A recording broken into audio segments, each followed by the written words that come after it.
और रोहित अग्रवाल प्रवक्ता आरएलडी हमारे साथ जुड़े हुए हैं। सबसे पहले फराज किदवई आपके पास आ रहे हैं डिबेट करने के लिए। बाकी मेहमानों को भी जोड़ेंगे, जैसे जैसे मेहमान हमारे साथ जुड़ते जाएंगे हम उनका परिचय आपसे करवाते जाएंगे। लेकिन पहला सवाल फराज किदवई आपसे यह है, बीजेपी कह रही कि समाजवादी पार्टी में भगदड़ है। समाजवादी पार्टी खुद अपना कुनबा, अपना परिवार, अपना गढ़ नहीं बचा पा रही है। जो समाजवादी पार्टी अपना गढ़, अपना कुनबा, अपना परिवार नहीं बचा पा रही, जो पार्टी नहीं बचा पा रही है, वो उत्तर प्रदेश में कैसे चुनाव लड़ेगी? वो उत्तर प्रदेश को कैसे लीड करेगी? लोकसभा के चुनाव में अपने विपक्ष में विपक्षी दल बीजेपी और बाकी दलों को कैसे टक्कर देगी? देखिए विवेक जी, अभी आपने बात की थी थोड़ी देर पहले अरेंजमेंट और मैनेजमेंट की। तो देखिए लोकतंत्र जो है वो अरेंजमेंट और मैनेजमेंट से नहीं चलता है।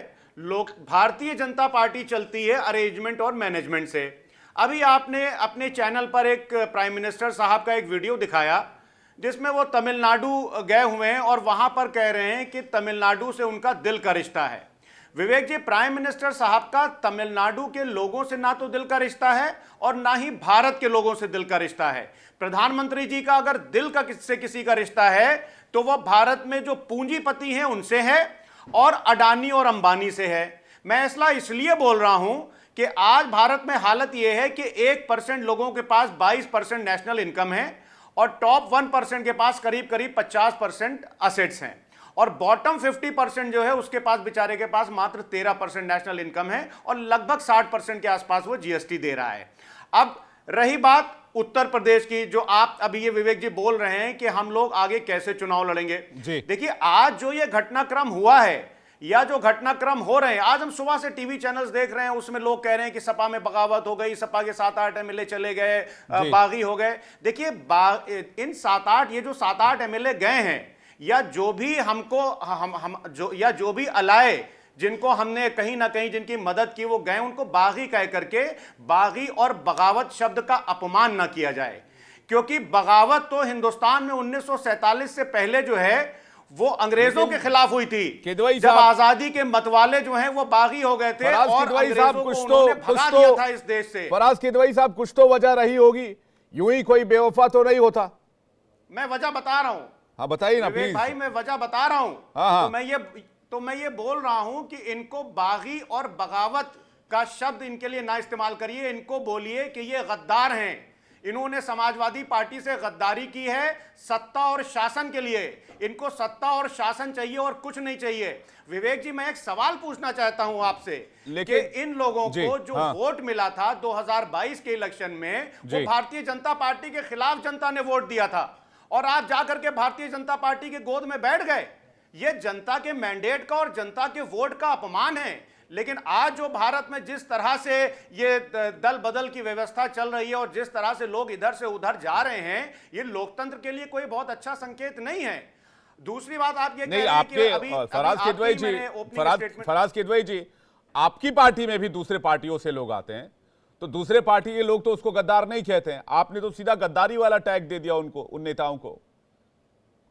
नहीं, गद्दार है इसलिए मैंने कहा हमारी पार्टी कहीं तोड़फोड़ नहीं करती है। हमारी पार्टी अगर ओम प्रकाश राजभर जी को अपने साथ लेती है 2022 के चुनाव में, क्या स्वामी प्रसाद मौर्य, जयंत चौधरी के लिए भी इसी वर्ड का इस्तेमाल करेगी समाजवादी पार्टी? नहीं, आप मुझे बताइए, समाजवादी पार्टी क्या जयंत चौधरी और जो स्वामी प्रसाद मौर्य गए, क्या उन नेताओं के लिए भी यही शब्द का इस्तेमाल होगा?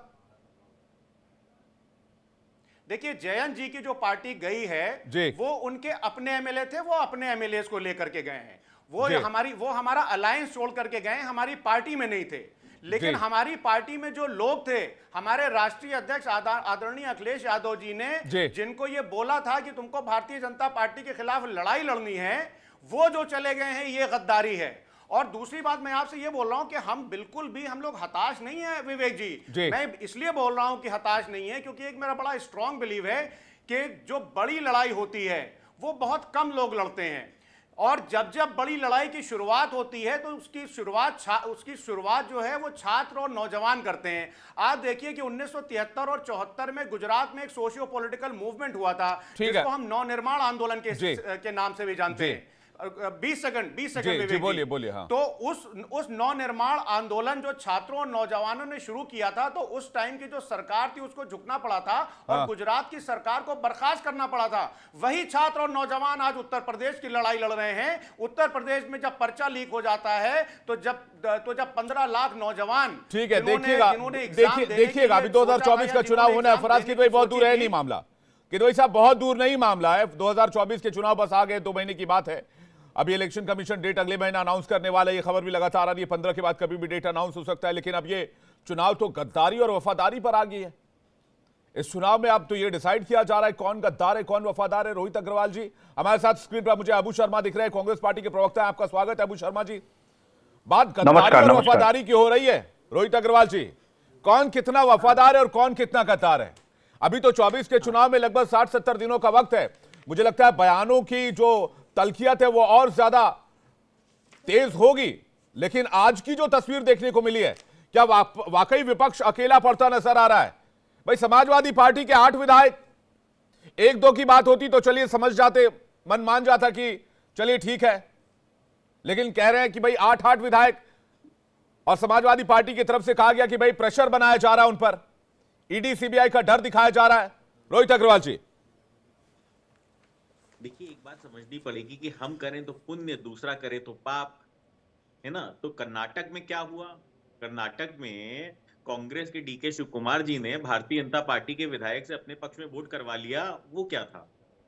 तो ये जो डबल स्टैंडर्ड की राजनीति आप करना चाहते हो, कृपया करके मत करिए डबल स्टैंडर्ड की राजनीति। और अपने कार्यकर्ताओं को इस तरीके से, चुने हुए जनप्रतिनिधियों को इस तरीके की शब्दावली का प्रयोग हमें करने से बचना चाहिए, क्योंकि जनप्रतिनिधियों की अपनी जनता के प्रति जवाबदेही होती है। जब आपके पास ना नियत बचती है, ना नेता बचता है, और ना विजन बचता है, ना आपके पास रीढ़ की हड्डी बचती है किसी भी मुद्दे पे बोलने के लिए, तो यही दशा होती है पार्टी की। जब आपके नेतृत्व में क्षमता नहीं होती है तो कोई भी व्यक्ति आपके नेतृत्व के पीछे चलने को तैयार नहीं होता, और जिसमें क्षमता होती है उसके पीछे चलने के लिए वो चला जाता है।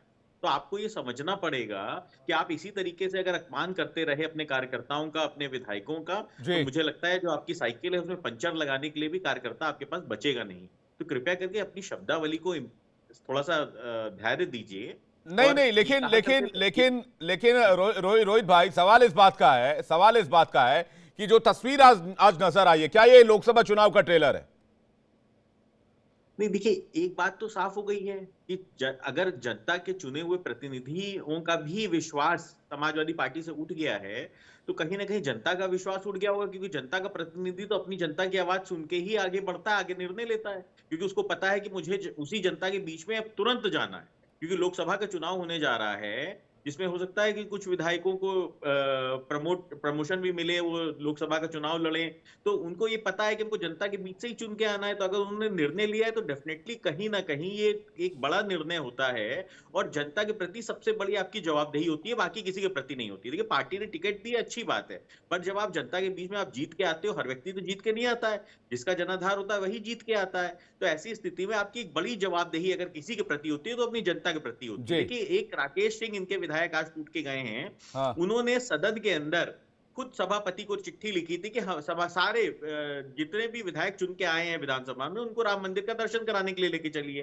पर अखिलेश यादव जी ने क्या तानाशाही रवैया दिखाया कि जब राम जी बुलाएंगे तब हम जाएंगे। भैया, बुला लिया राम जी ने आज आपके विधायकों को, तो अब आप फिर क्यों बिलबिला रहे हो? फिर क्यों उनको गद्दार?